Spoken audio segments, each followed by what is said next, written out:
दुनिया का सबसे बड़ा फासला अमीरी गरीबी का नहीं दोस्तों, भूख और सपनों का होता है। आज की कहानी है एक ऐसी लड़की की जिसके पास स्कूल का बैग नहीं था, 2 वक्त की रोटी भी नसीब नहीं थी।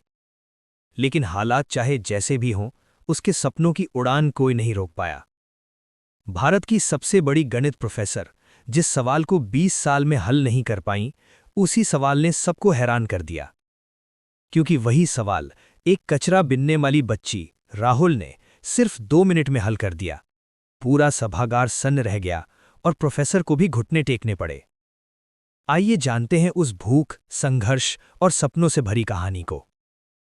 सुबह की धूप ठीक से निकली भी नहीं थी। शहर के सबसे फेमस और महंगे school, Mahatma Gandhi international school के गेट पर हलचल शुरू हो चुकी थी। ये स्कूल अमीर लोगों के बच्चों के लिए जाना जाता था।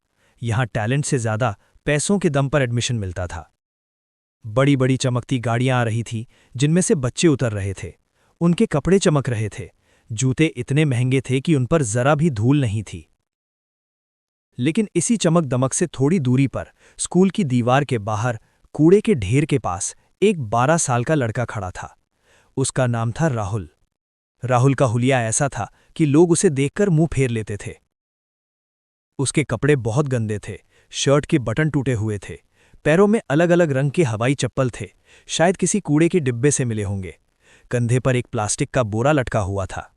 लेकिन अगर कोई राहुल की आंखों में देखता तो वहां गंदगी नहीं, एक चमक दिखती थी, सपनों की चमक। अगले दिन गणित की क्लास में टीचर ने एक मुश्किल सवाल पूछा और कहा, यह सवाल किसने हल किया है? पूरा क्लास सन्न रह गया और फिर सबने एक ही नाम लिया, राहुल। टीचर को यकीन नहीं हुआ। उन्होंने राहुल को बुलाया।